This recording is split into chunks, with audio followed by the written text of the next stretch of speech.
Vamos a orar para presentar la palabra al Señor. Señor, queremos darte muchas gracias porque en este día podemos estar delante de tu presencia, Señor. Gracias porque tu presencia habita en nuestros corazones. Gracias, Señor, por tu palabra escrita, porque a través de ella te podemos conocer más, podemos conocer tus planes, tus propósitos, Señor. Yo quiero pedirte que en esta mañana tú puedas usarte de mí para traer tu palabra, Señor. Tu palabra que es viva y eficaz y más cortante que toda espada de dos filos. Oh Dios, yo te pido, Señor, que tú me ayudes a transmitir vida. Oh Dios, que tu Espíritu Santo unja tu palabra con poder esta mañana. Y que tú prepares la tierra de nuestros corazones para que tu palabra pueda encontrar buena tierra y pueda dar fruto al ciento por uno, Señor. En el nombre de Jesús. Amén.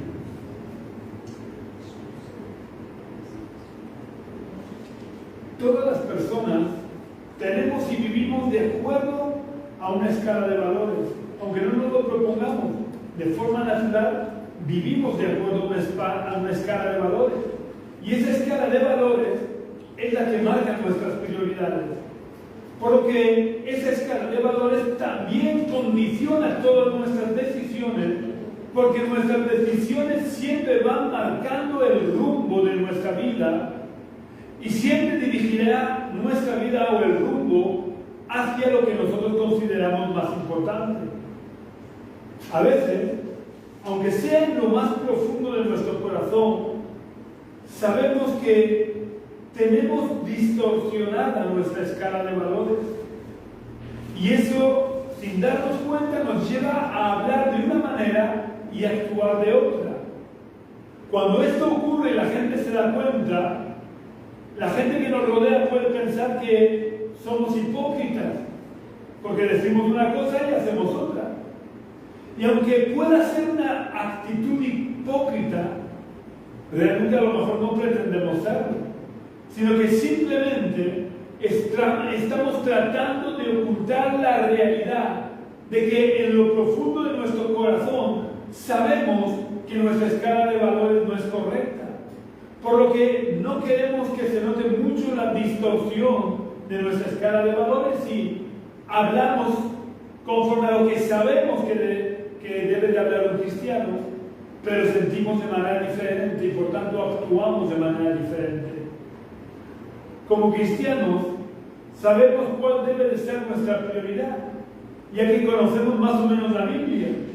Y sabemos que Jesús, por ejemplo, dijo que el que ama a padre o madre más que a mí, no es digno de mí. El que ama a hijo o hija más que a mí, no es digno de mí. Por lo que el Señor Jesús dejó muy claro que nuestra máxima prioridad debe de ser Él.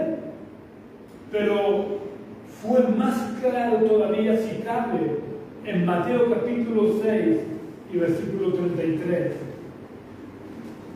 En Mateo 6:33, el Señor Jesús dijo: buscad primeramente el reino de Dios y su justicia, y todas estas cosas os serán añadidas.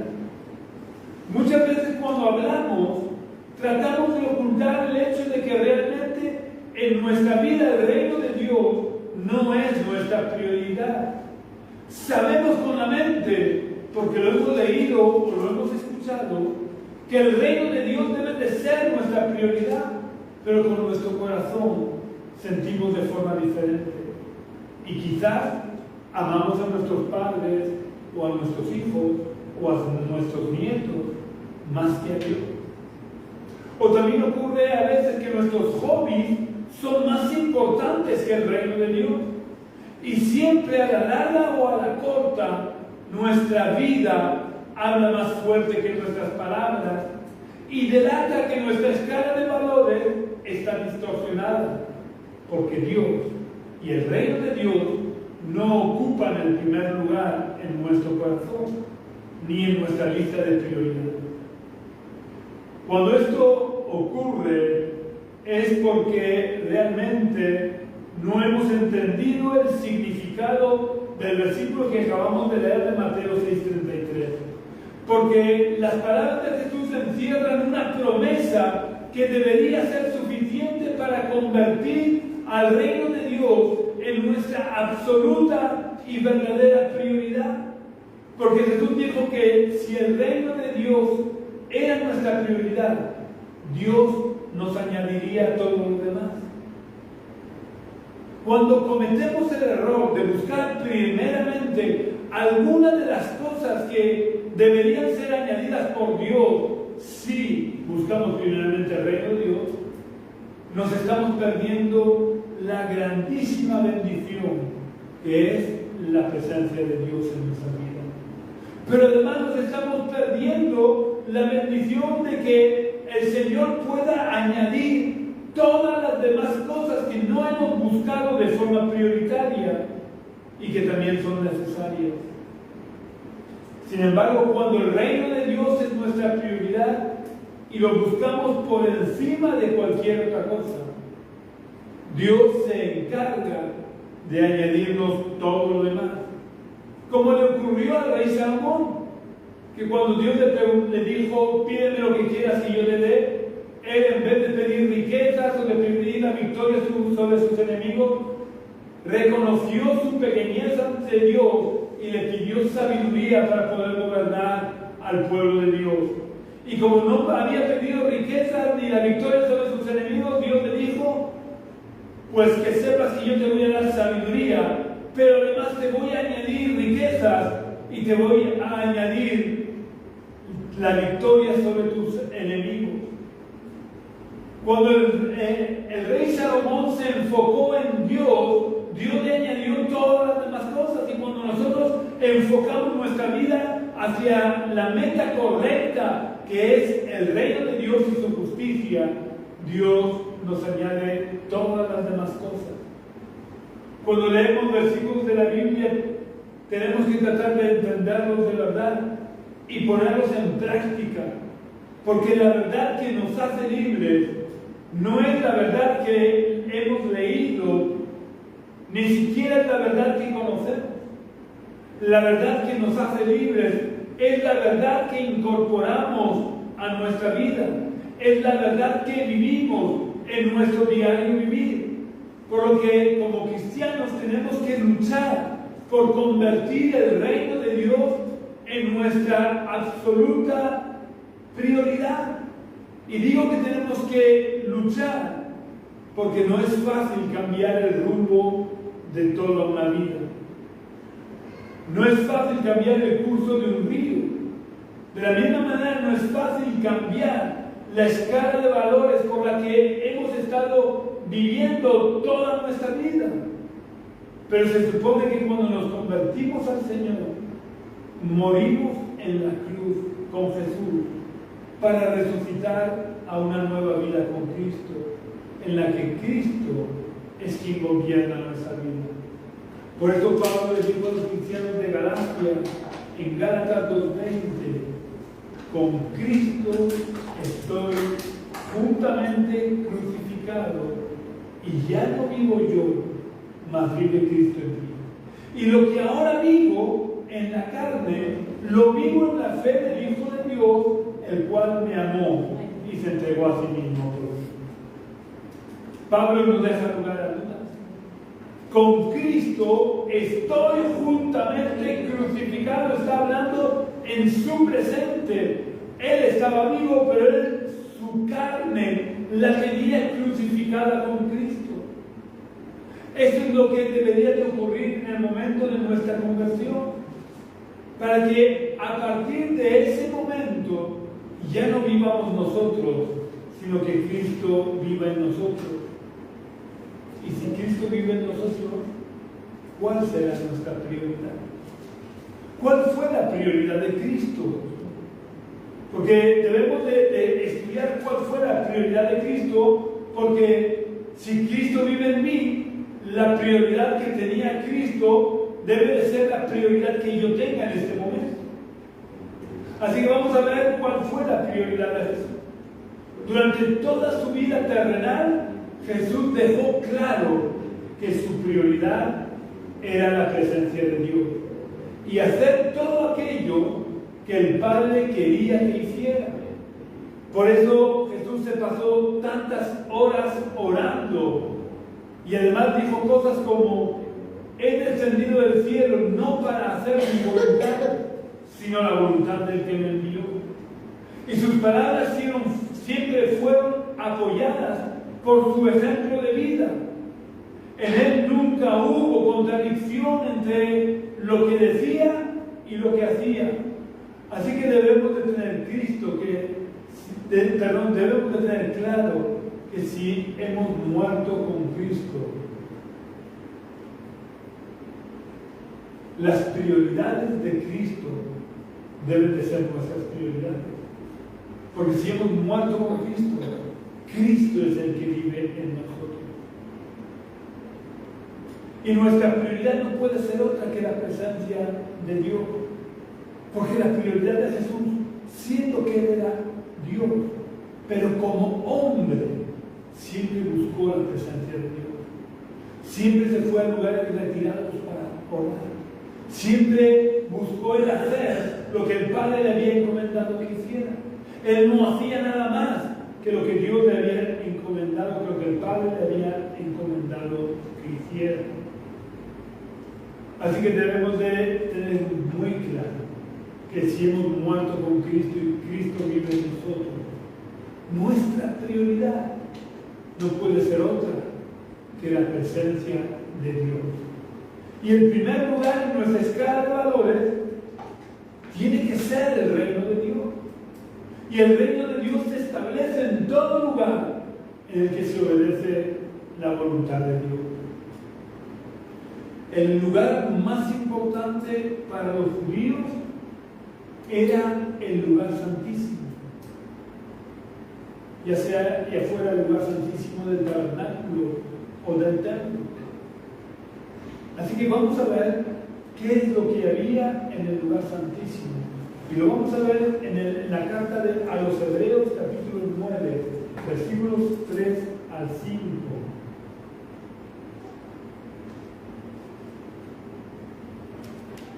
Porque en estos versículos el autor de la carta a los Hebreos detalla el contenido de lo que había en el lugar santísimo. Hebreos 9, versículos 3 al 5 dice: tras el segundo velo estaba la parte del tabernáculo llamado el lugar santísimo. Allí había un incensario de oro y el arca del pacto cubierta de oro por todas partes, en la que había una urna de oro que contenía el maná, la vara de Aarón que reverdeció y las tablas del pacto. Sobre la urna estaban los querubines de gloria que cubrían el propiciatorio. De estas cosas no se pueden ahora hablar en detalle.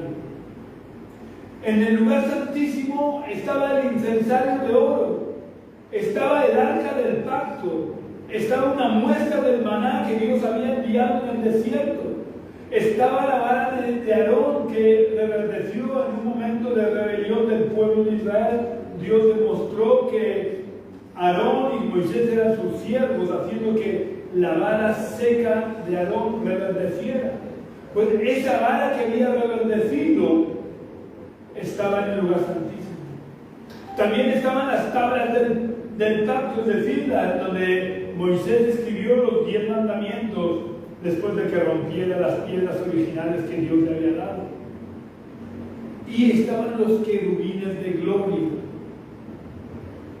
Así que, ¿cuál de estas cosas convertían a ese lugar en el lugar santísimo?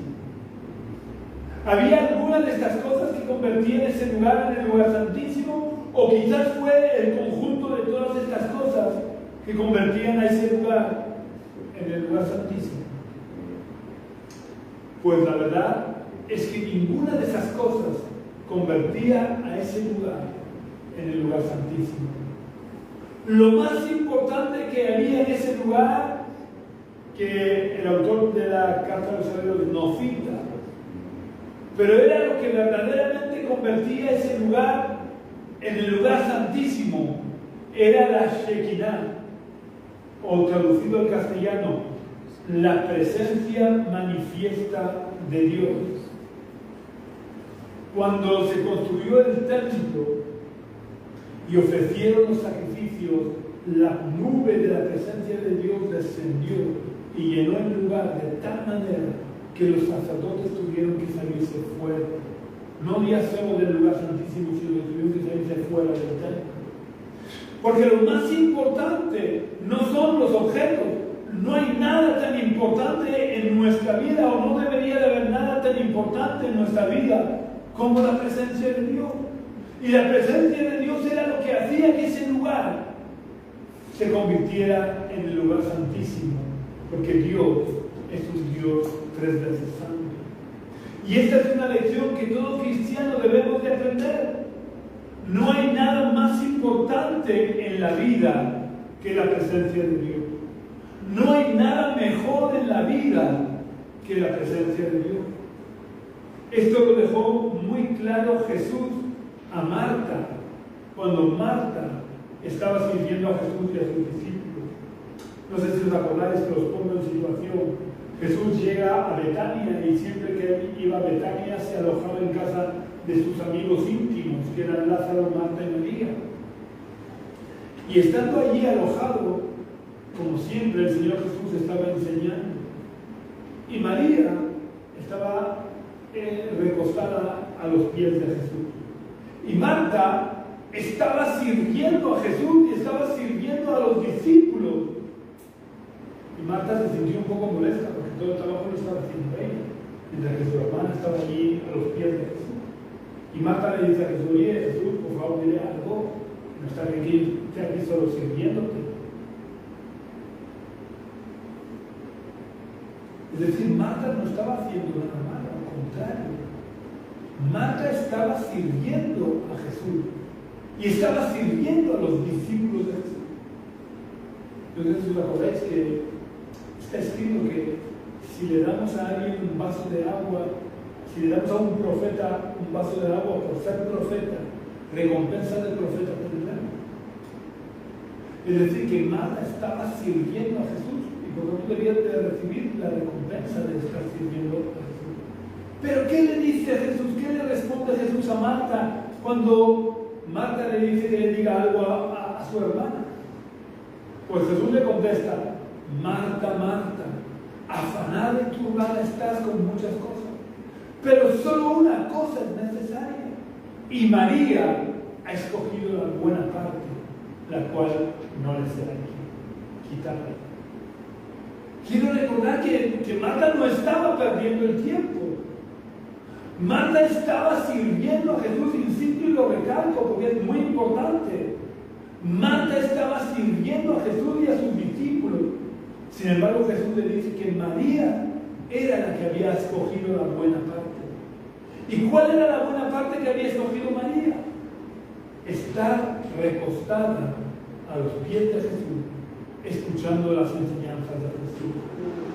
Es decir, la buena parte, la que no nos será quitada nunca, es la presencia de Dios. Puede quitárnoslo todo, incluso la vida, como ha ocurrido, ¿sabéis? Supongo que estáis al corriente de que en Estados Unidos han matado a un joven de 31 años simplemente por ser cristiano y defender los valores cristianos. Esto de que dicen de si ultraderecha no es verdad.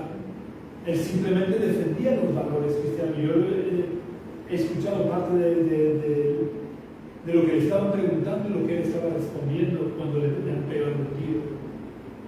Este hombre era un fiel cristiano que se dedicaba, además, gracias a que él era un influencer, pues aprovechando o haciendo uso de su influencia, iba a los lugares más difíciles, iba a la boca del lobo, porque se iba a las universidades, donde la izquierda domina creo que en todos los países, en casi todos los países.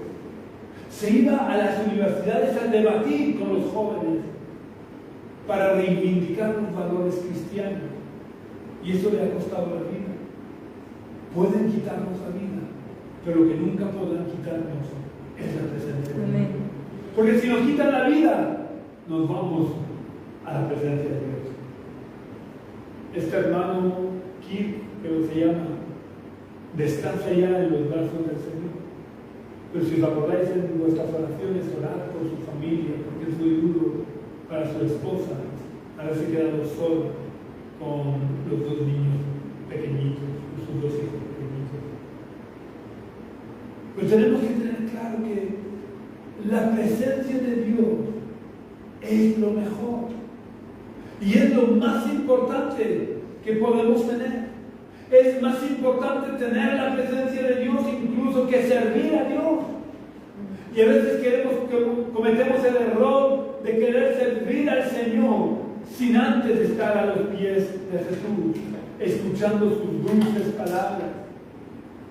Pero no podemos convertir el servir a Dios en nuestra prioridad.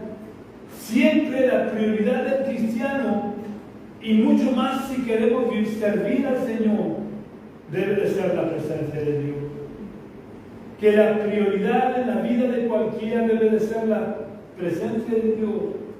Es algo que Moisés tenía muy claro. Recién salidos de Egipto, como aquel que dice, cuando Moisés se va al monte y Dios le da las tablas de la ley, Moisés estuvo 40 días y el pueblo empezó a murmurar y a decirle a Aarón, mira que Moisés, tu hermano Moisés ha muerto, quién sabe qué habrá sido de él, haznos dioses que nos guíen. Y Aarón, en vez de decir al pueblo que no, que el Dios que los había sacado de Egipto era el gran Dios hoy, en vez de eso cogió y hizo 2 becerros de oro. Así que Dios se enfadó con los dos. Y Dios le dijo a Moisés, mira, Moisés, lo siento, pero mi presencia no puede ir con vosotros. Porque si mi presencia, que es una presencia que es santa, si mi presencia va en medio de este pueblo que es terco y duro de corazón, acabaré matando.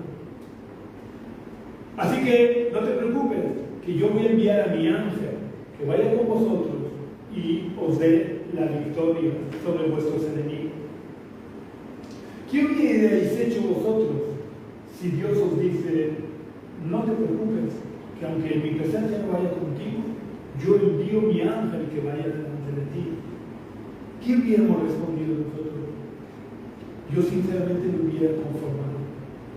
Porque no es poca cosa que Dios enviara a su ángel para guiarme y pelear mis batallas. Pero Moisés, que había estado en la presencia de Dios, no se conformó con un ángel, porque Moisés amaba la presencia de Dios más que las bendiciones de Dios. Así que ¿sabéis lo que le respondió Moisés a Dios? Pueden leerlo en Éxodo capítulo 33, es el segundo libro de la Biblia.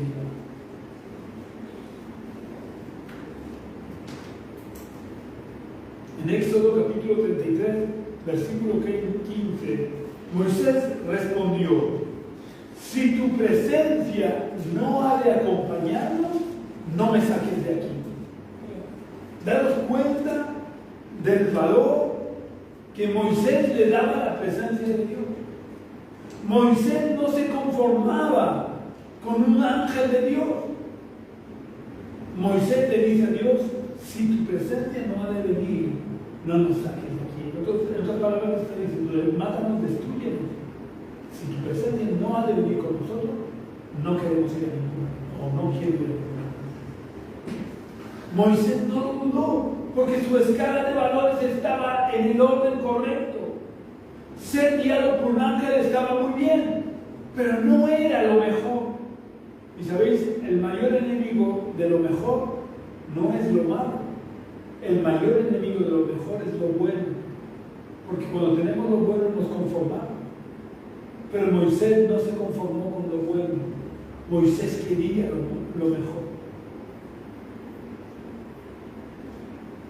Moisés sabía que lo más importante en la vida era la presencia de Dios. Y estuvo dispuesto, por así decirlo, a ponerse en huelga con Dios.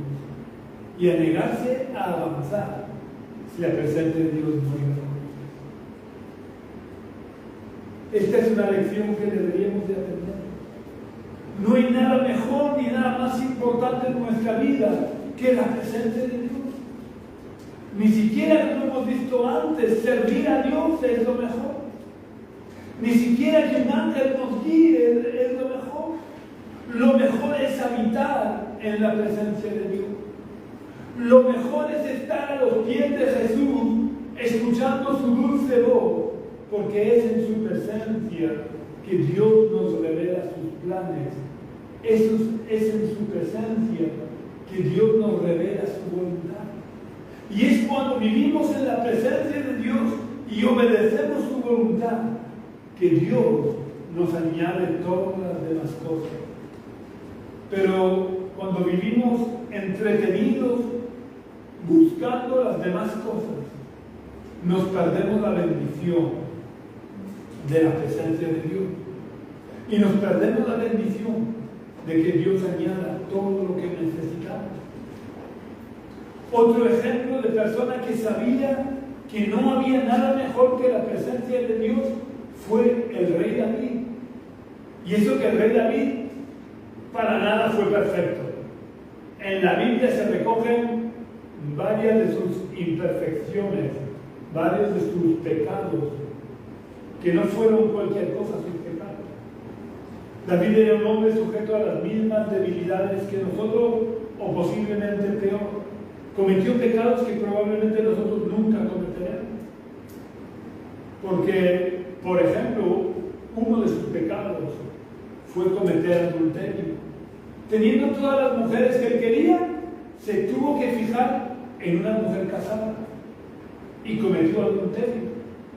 Y no se conformó con cometer adulterio, sino que además cometió asesinato con premeditación, alevosía y prevalimiento o abuso de autoridad. Y aparte de estos pecados, hubo otros menos conocidos. Pero a pesar de sus muchos pecados, David sabía que lo más importante en la vida es la presencia de Dios.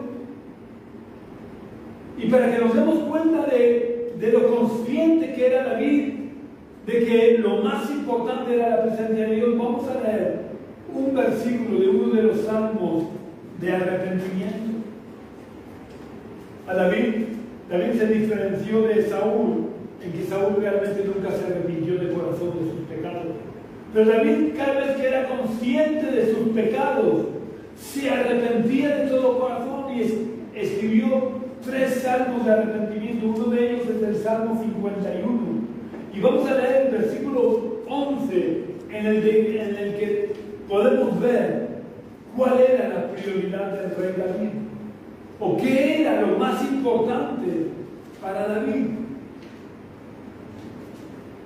En los versículos anteriores, el rey David de varias maneras se arrepiente y le pide perdón a Dios, le pide que lo limpie, le pide que lo perdone. Y en el versículo 11 dice: no me eches de delante de ti y no quites de mí tu Santo Espíritu. Lo que le preocupaba a David no era que el pueblo se pudiera rebelar por haber cometido asesinato, o no era que Dios pudiera quitarle el trono. Si leéis en los salmos, él para nada le pide a Dios que no lo quite del trono, porque para David lo más importante no era el trono. Para David lo más importante era la presencia de Dios. Era que Dios no lo echara de su presencia ni le quitara su Santo Espíritu. Porque David, al igual que Moisés, sabía que no hay nada más importante en la vida que la presencia de Dios. Yo sé que eso a veces es difícil de asumir o de entender, porque la presencia de Dios no se ve con los ojos físicos. Pero el que no la veamos con los ojos físicos no la hace menos real. Y cuanto más tiempo pasamos en la presencia de Dios, más apreciamos la presencia de Dios, porque no hay mayor tesoro que la presencia de Dios. porque es la presencia de Dios.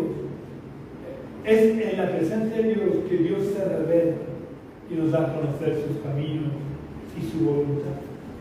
Quiero que veamos lo que Dios le dice a los falsos profetas a través del profeta Jeremías, en Jeremías capítulo 23 y versículo 22.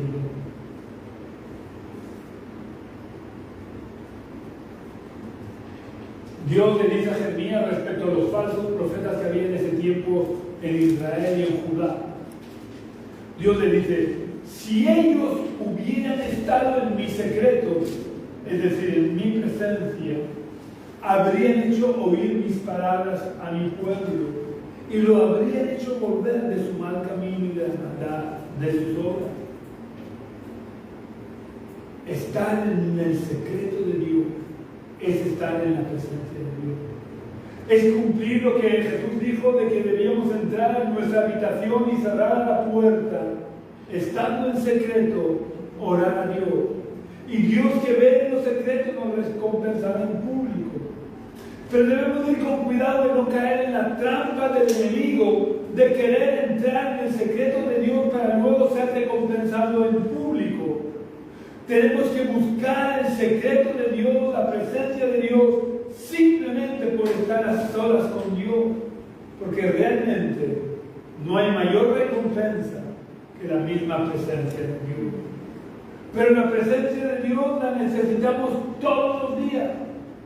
No podemos conformarnos con buscar la presencia de Dios algunos días sí y otros no, porque sin la presencia de Dios no hay verdadera vida.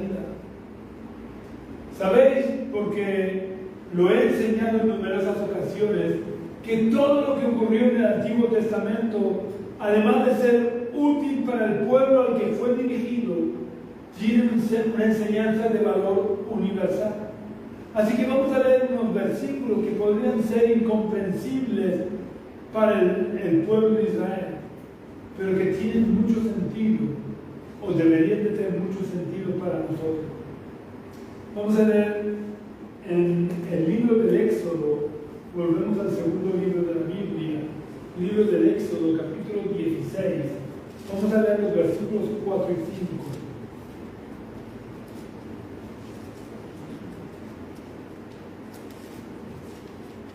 En estos versículos Dios le dice a su pueblo que les va a dar el maná.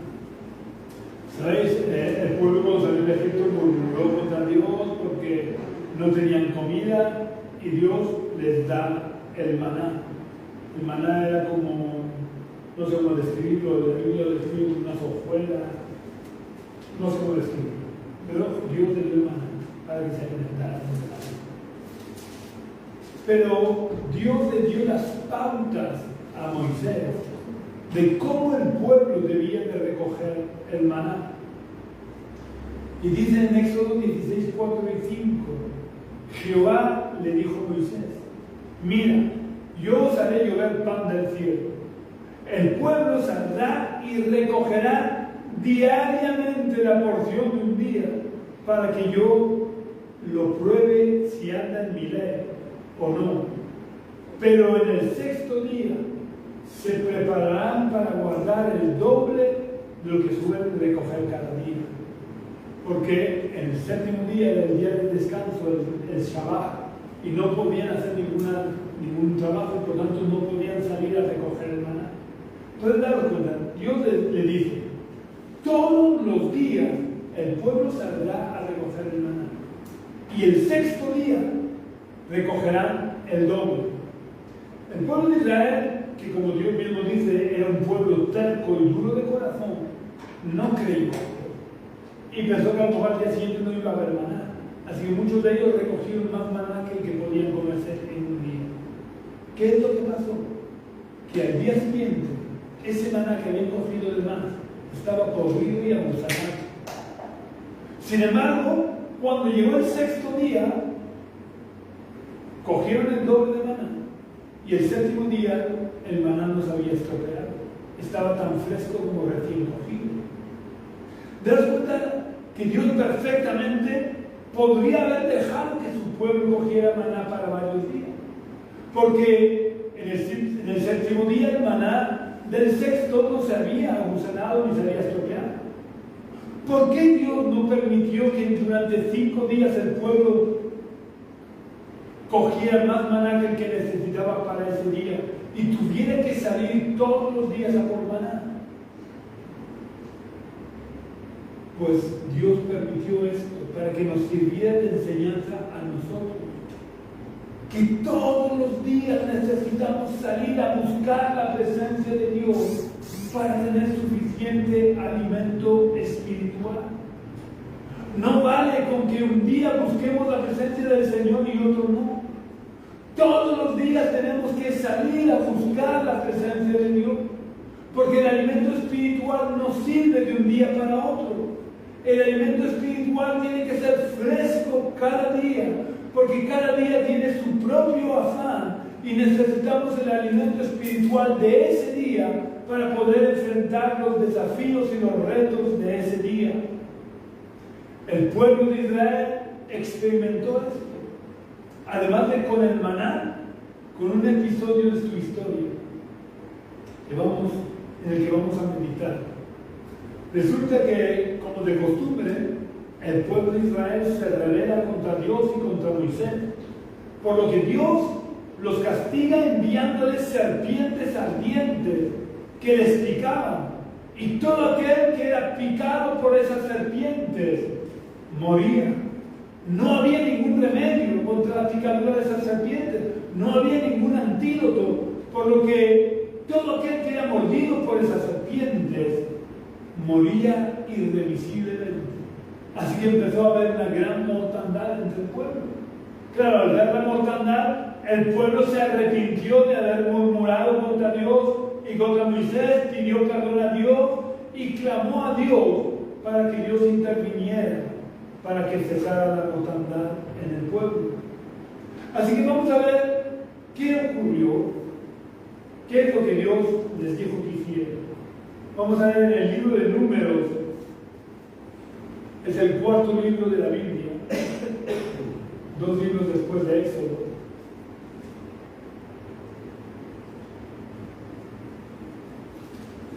Números capítulo 21, versículos 8 y 9.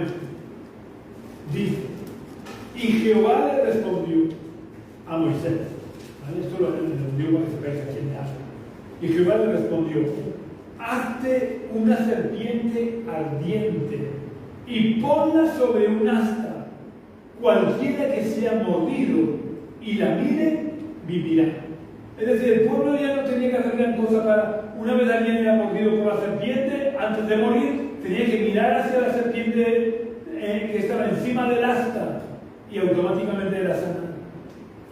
Sigue diciendo el versículo 9: hizo Moisés una serpiente de bronce y la puso sobre un asta. Y cuando alguna serpiente mordía a alguien, éste miraba a la serpiente de bronce y vivía. Qué bendición tan grande la serpiente de bronce que Moisés, en obediencia a Dios, levantó en el desierto.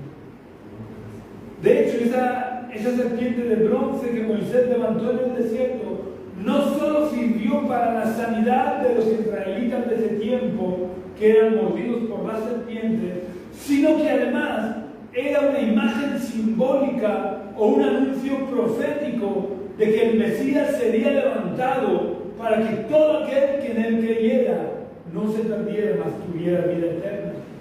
Esto no me lo invento yo, esto se lo dijo el propio Jesús a Nicodemo en Juan 3, 14, 15, que podéis leer en vuestras casas. En la conversación que Jesús tiene con Nicodemo al final de la conversación, en Juan 3, los versículos 14 y 15, Dios le dice esto, que de la manera que la serpiente fue levantada en el desierto, era necesario que el Hijo del Hombre fuera levantado para que todo aquel que en él creyera no se pierda, mas tenga vida eterna. Pero esa serpiente de bronce, que fue de gran bendición en el tiempo en el que Dios le dijo a Moisés que la hiciera, porque traía sanidad, con el tiempo se convirtió en una maldición para el pueblo. Esto lo podemos ver en el segundo libro de Reyes, capítulo 18, versículo 4.